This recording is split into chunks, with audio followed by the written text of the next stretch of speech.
ประเทศไทยให้ความรู้คู่ความสุขวิทยุแห่งประเทศไทยจังหวัดแพร่91 เมกะเฮิรตซ์ให้ความรู้คู่ความสุขเทศกาลเดินทางจะใกล้หรือไกลความอุ่นใจต้องมาก่อนขึ้นเครื่องลงเรือเดินทางไกลบาดเจ็บกระเป๋าหายบัดต้องวันใจเพราะมีประกันภัยคุ้มครองสบายใจได้ทุกทริปแค่3ชอติดใจสำหรับคุณเช็คชัดชัวร์เช็คกรมธรรม์ประกันภัยการเดินทางให้พร้อมชัดเจนกับเงื่อนไขกรมธรรม์และความคุ้มครองชัวร์ได้เลยหากมีกรมธรรม์ประกันอุบัติเหตุการเดินทางที่พร้อมบริการฉุกเฉิน24 ชั่วโมงชัดทุกเช็คชัวร์ทุกทริปสายด่วนคปภ1186คปภคุ้มครองผู้ทำประกันภัยคุ้มครองคุณมาช่วยกันเฝ้าระวังไฟป่ามาผู้ก่อว่าภาคเหนือมีพื้นที่เผาซ้ำซากสูงถึง10 ล้านไร่กว่า 90% ของไฟป่ามาจากฝีมือมนุษย์ตีเผาเพื่อหาเห็ดของป่าและการเผาเศษซากพืชหลังการเก็บเกี่ยวบ่ว่าจะเป็นต่อสั่งข้าวโพดเลี้ยงสัตว์หรือนาข้าวฝุ่นควันจากการเผาคือ PM 2.5 ภัยเงียบติยะฮืออายุสั้นลงถึง1 ปีจากทั้งปอดอุดกันมะเร็งหัวใจล้มเหลวและสมองเสื่อมวร่วมใจคนไทยหยุดเผาคืนลมหายใจสะอาดให้ลูกหลานกับโครงการ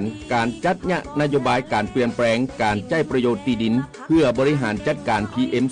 2.5 สนับสนุนโดยวช.สำนักงานการวิจัยแห่งชาติช่วยกันรักษาบ้านสวนให้นาบ่ฮื้อไฟป่ามันเข้าขบวนยาวแต่เราเข้ามาทั้งอำเภอ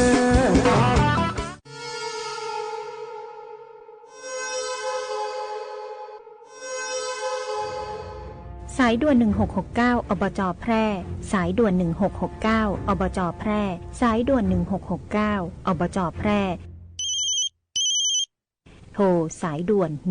1669อบจ.แพร่จำให้ขึ้นใจนะคะเจ็บป่วยฉุกเฉินอุบัติเหตุรุนแรงในพื้นที่จังหวัดแพร่โทรสายด่วน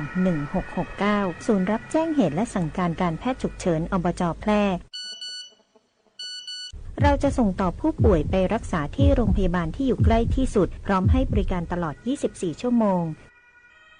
ฟรีไม่มีค่าใช้จ่ายใช้ระบบดิจิทัลระบุตำแหน่งอย่างแม่นยำและวิดีโอคอลประเมินอาการแนะนำ CPR ช่วยเหลือชีวิตผู้ป่วยในทันทีโทรฟรีแต่อย่าโทรเล่นเพราะมีผู้ป่วยจำนวนมากที่รอคอยความช่วยเหลืออยู่สายด่วน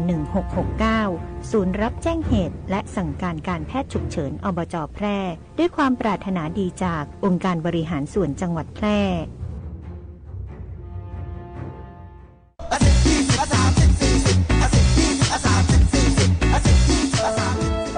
ถ้าความเร็วบนท้องถนนในชุมชนเป็นตัวเลขเหล่านี้ก็คงดีแต่ในความเป็นจริงยังมีผู้ขับขี่ใช้ความเร็วสูงและการขับรถเร็วเกินกฎหมายกำหนดยังเป็นสาเหตุหลักที่ทำให้เกิดอุบัติเหตุสงกรานต์นี้ถึงบ้านอย่างปลอดภัยขับขี่ด้วยความใส่ใจอย่าขับเร็วอย่าขับซิ่งเพื่อคนที่คุณรักขับขี่ปลอดภัยลดความเร็วลดอุบัติเหตุด้วยความปรารถนาดีจากกองทุนเพื่อความปลอดภัยในการใช้รถใช้ถนนและสำนักงานขนส่งจังหวัดแพร่ขอเชิญร่วมชมและเชียร์กิจกรรมวิ่งส่งเสริมการท่องเที่ยวเสริมมงคลอุดมบารมีด้วยวัฒนธรรมล้านนามูเตรันล้านนาตะวันออกสนามที่1วันอาทิตย์ที่26เมษายน2569เส้นทางผ่านเมืองเก่าสัมผัสศิลปะล้านนาและวิถีชุมชนพร้อมสักการะสิ่งศักดิ์สิทธิ์คู่มือจุดสตาร์ทและฟินิชสนามหลวงจังหวัดแพร่วิ่งมูเตรันล้านนาตะวันออกขับขี่ปลอดภัยเมืองไทยไร้อุบัติเหตุด้วยความปรารถนาดีจากสถานีวิทยุกระจายเสียงแห่งประเทศไทยจังหวัดแพร่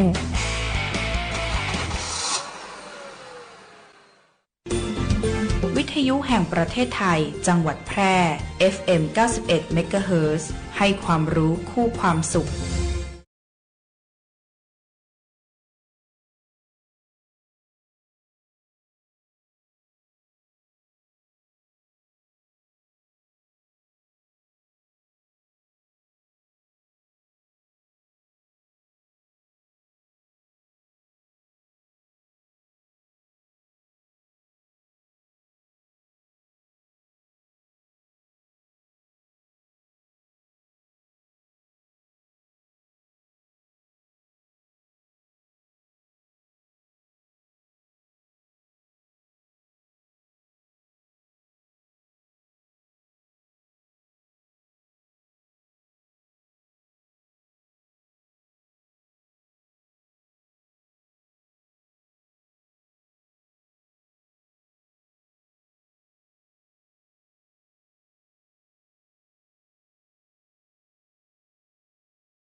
สวัสดีเจ้าคุณผู้ฟังตีเขารบหักทุกท่านนะเจ้าก็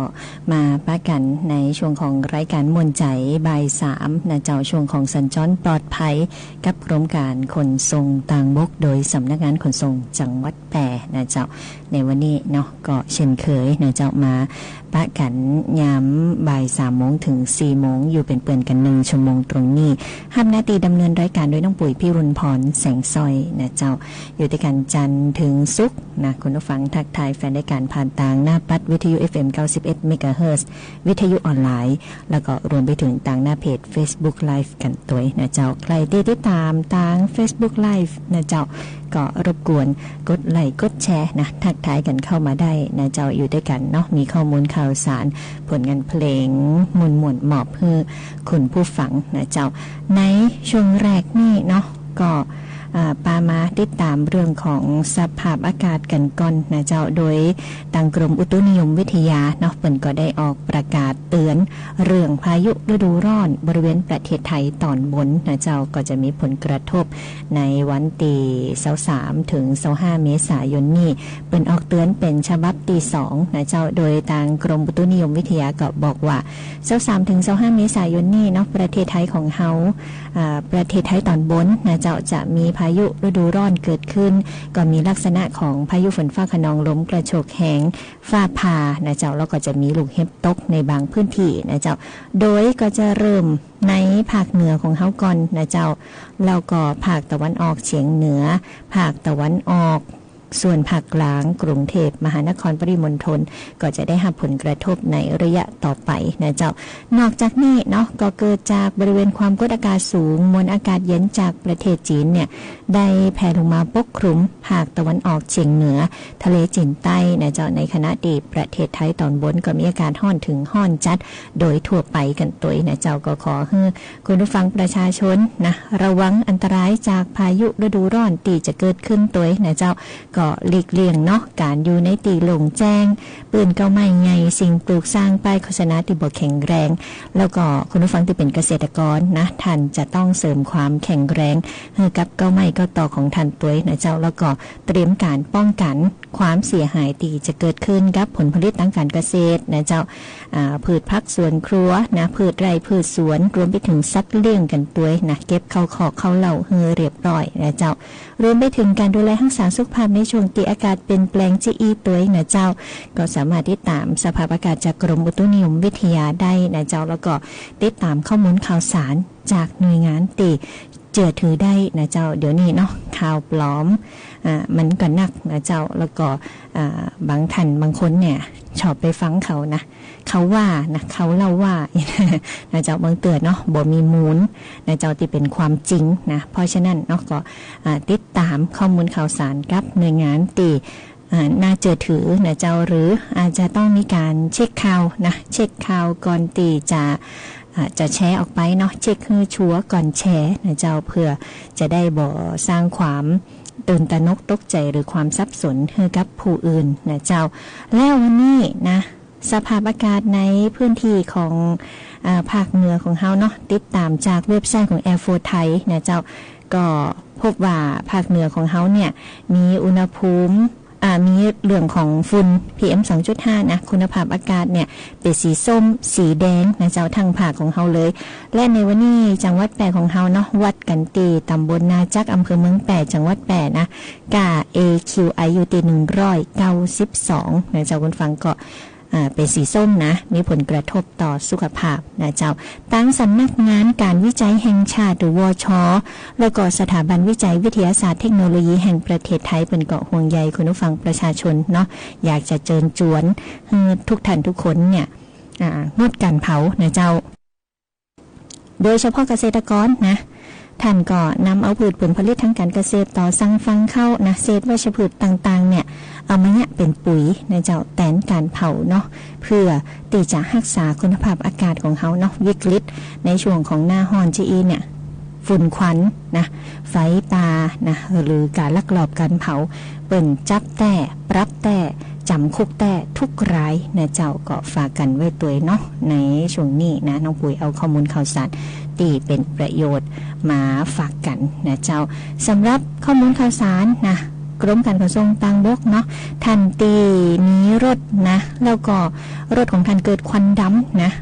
บดีลืมนะปารถของท่านไปเช็ครถเนาะหรือว่าไปตรวจสอบตรวจวัดควันดำได้ตีสำนักงานขนส่งจังหวัดแปรนะเจ้าป้องกันการเกิดมลพิษฝุ่น PM 2.5 เนาะซึ่งเป็นอันตรายต่อสุขภาพนะเจ้าข้อมูลข่าวสารในช่วงต่อไปเนาะก็จะอู้ถึงรถพุ่มพวงนะแต่ก่อนตีจะอู้เนาะปาคุณผู้ฟังไปติดตามผลงานเพลงเพราะๆกันก่อนเจ้า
ชาวแพร่ฟังทางนี้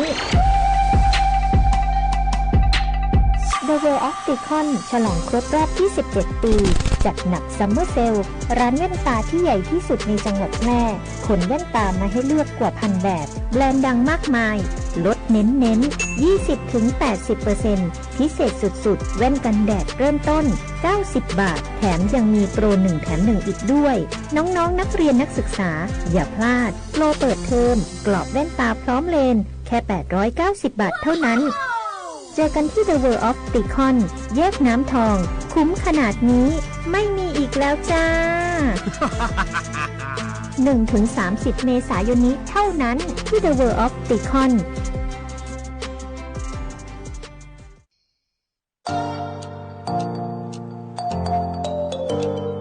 ถ้าคุณกำลังถามตัวเองว่าเรียนอะไรดีที่จบแล้วมีงานทำจริงเรียนอะไรที่ต่อยอดชีวิตได้ไกลกว่าห้องเรียนหยุดคิดไว้ตรงนี้เพราะคำตอบอยู่ที่วิทยาลัยอาชีวศึกษาแพร่ที่นี่เราไม่ได้สอนแค่ให้รู้แต่สอนให้ทำเป็นทำจริงและทำได้ในโลกอาชีพเปิดรับสมัครนักศึกษาใหม่ปีการศึกษา 2569 สำหรับผู้จบม.3 ม.6 และปวช.3 ครบทุกสายที่ตลาดต้องการ ทั้งการบัญชี การตลาด การจัดการสำนักงานดิจิทัล การจัดการโลจิสติกส์และซัพพลายเส้นคหกรรมศาสตร์ อาหารและโภชนาการ แฟชั่นสิ่งทอ ดิจิทัลกราฟิก วิจิตรศิลป์ การโรงแรม การท่องเที่ยว เทคโนโลยีธุรกิจดิจิทัล และเทคโนโลยีสารสนเทศ เรียนได้ตั้งแต่ปวช ปวส จนถึงระดับปริญญาตรี ระบบปกติและทวิภาคี เรียนไป ทำงานไป มีรายได้ระหว่างเรียน ที่สำคัญเรามีสถานประกอบการชั้นนำรองรับการฝึกจริง และมีทุนการศึกษาอีกมากมาย รอคุณอยู่ อยากมีอาชีพ อยากมีอนาคตที่จับต้องได้ เริ่มต้นวันนี้ที่วิทยาลัยอาชีวศึกษาแพร่ เตรียมชีวิตจริงให้พร้อมสู่โลกอาชีพ เรียนจริง ทำได้จริง มีงานรองรับ เพราะความสำเร็จที่ยิ่งใหญ่ เกิดขึ้นได้ที่วิทยาลัยอาชีวศึกษาแพร่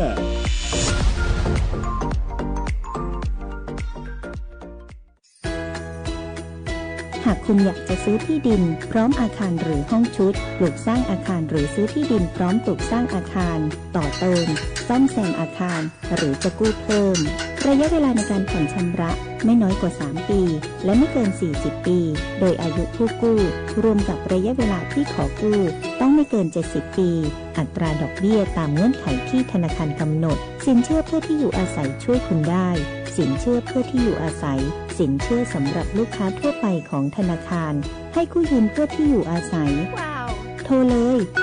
054-621-490-5 ทอสแพร่หรือติดต่อได้ที่ธนาคารอาคารสงเคราะห์ใกล้บ้านหรือ LINE GHB Buddy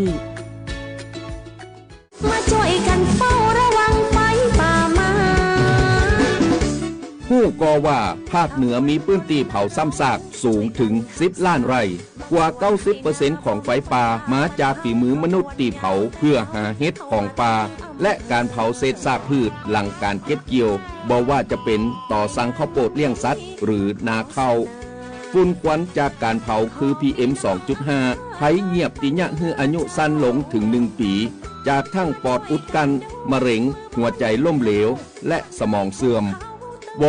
ร่วมใจคนไทยหยุดเผาคืนลมหายใจสะอาดให้ลูกหลานกับโครงการจัดยะนโยบายการเปลี่ยนแปลงการใช้ประโยชน์ที่ดินเพื่อบริหารจัดการ PM 2.5 สนับสนุนโดยวช.สำนักงานการวิจัยแห่งชาติช่วยกันรักษาบางส่วนให้นาบ่ฮือไฟป่ามันเข้าขบวนยาวแต่เราเข้ามาทั้งอำเภอ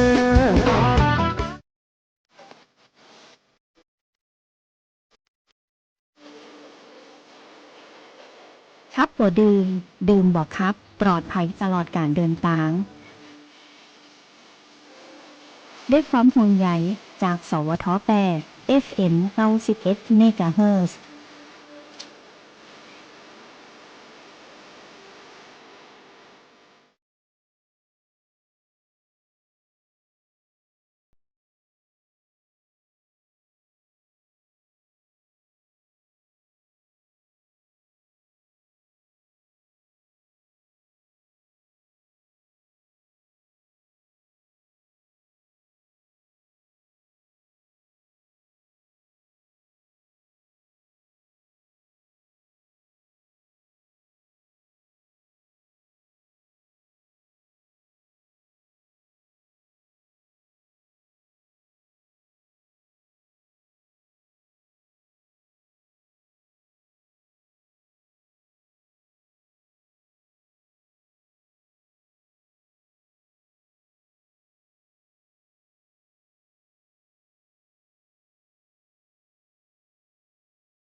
กลับเข้ามาในช่วงของรายการม่วนใจบ่าย3ในเจ้าสัญจรปลอดภัย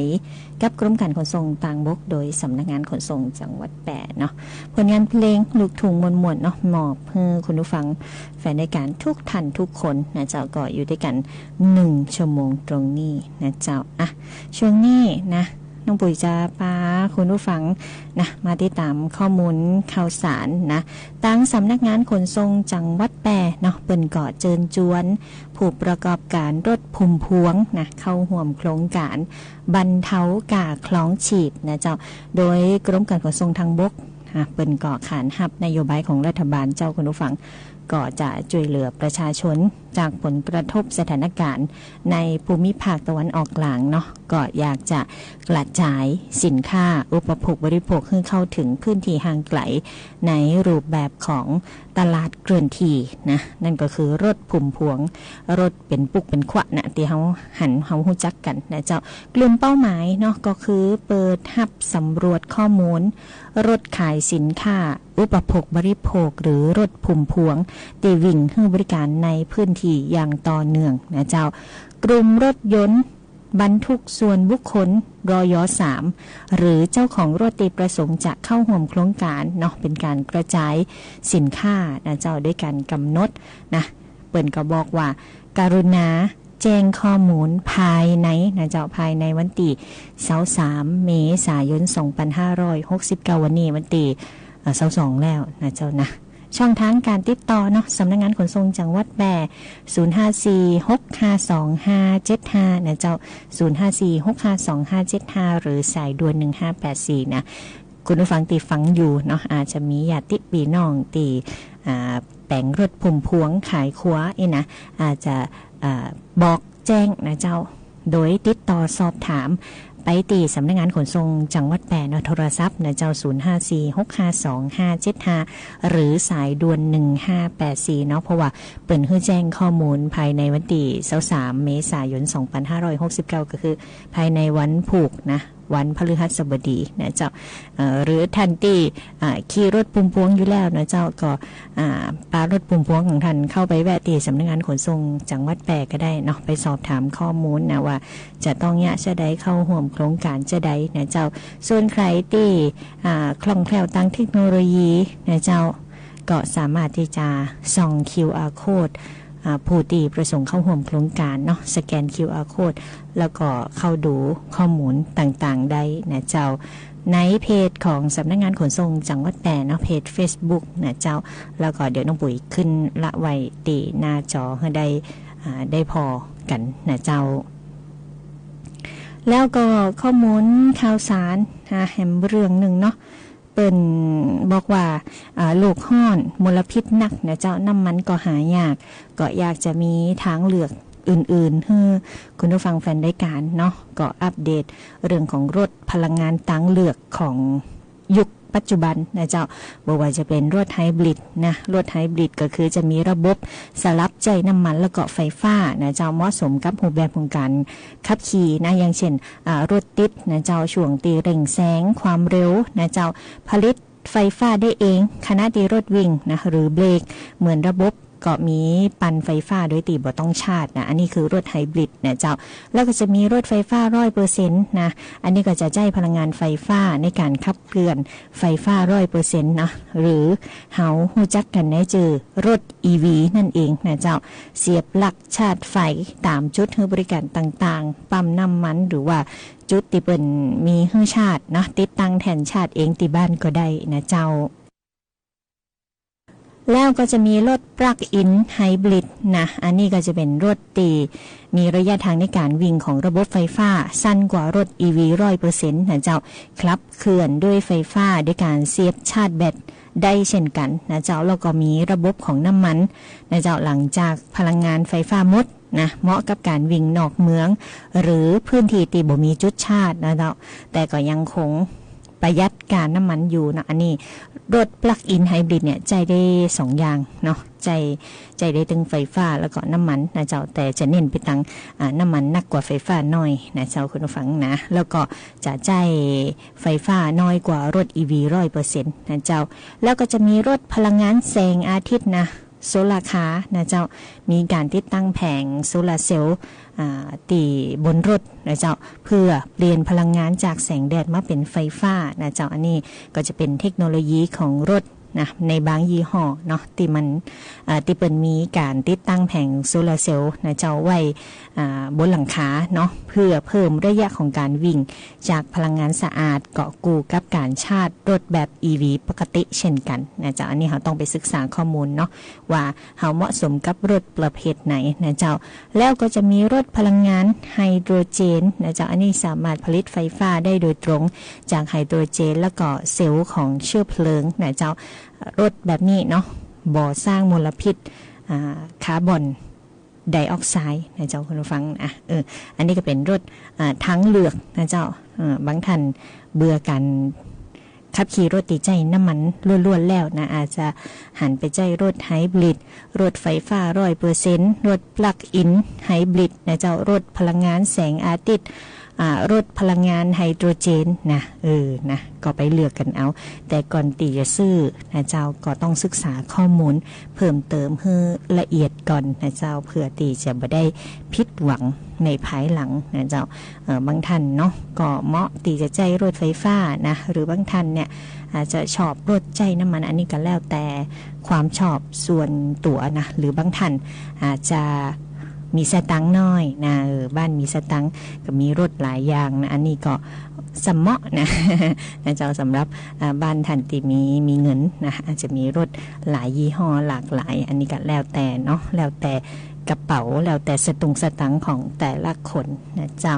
ก็เป็นข้อมูลตีนำมาฝากกันในช่วงของรายการม่วนใจบ่าย3เนาะสัญจรปลอดภัยกับกรมการขนส่งต่างบกโดยสำนักงานขนส่งจังหวัดแต่เจ้าฟังผลงานเพลงมวนๆแฮมสักเพลงหนึ่งเนาะแล้วเดี๋ยวเฮามาลำลากันใต้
เจ้าคุณฟังวันนี้รายการของเฮาก็หมดเวลาลงแล้วนะเจ้าขอบคุณทุกท่านทุกคนที่ติดตามรับฟังข้อมูลข่าวสารเนาะในช่วงของรายการมนใจใบ3สัญจรปลอดภัยกับกรมการขนส่งทางบกโดยสำนักงานขนส่งจังหวัดแปรนะเจ้าติดตามข้อมูลข่าวสารของเฮาได้ในทุกวันจันทร์ถึงวันศุกร์เนาะ 15:10 นาทีถึง 16 นาฬิกาโดยประมาณนะเจ้าสำหรับในวันนี้นะน้องปุ๋ยต้องนำรายการจากลาคุณผู้ฟังไปก่อนนะเจ้าก็ขอให้ทุกท่านทุกคนเนาะมีความสุขในช่วงของวันทำงาน เพราะว่าเราหยุดมาหลายวันแล้วนะเจ้าคุณฟังเนาะอยากการแล้วก็หยุดในช่วงสงกรานต์แล้วก็กลับมาอยากการอะไรท่านหลายคนก็อ่อนเปลี้ยเพลียแหงนะก็รักษาสุขภาพกันตัวนะเจ้าพักผ่อนให้เพียงพอเนาะร่างกายจะได้ฟื้นเร็วๆนะใต้นี่ก็ขอบคุณคุณนิย้ายกำลังภายในข้ามภพนะเจ้าคุณสุรีรัตน์นะเจ้าแล้วก็พี่ยุ้ยตัวเนาะติดตามรับฟังข้อมูลข่าวสารของเฮาต่างหน้าเพจ Facebook Live นะเจ้าก็ขอให้ทุกท่านทุกคนมีความสุขนะใต้นี่ลาคุณผู้ฟังไปก่อนโชคดีมีความสุขทุกท่านสวัสดีเจ้า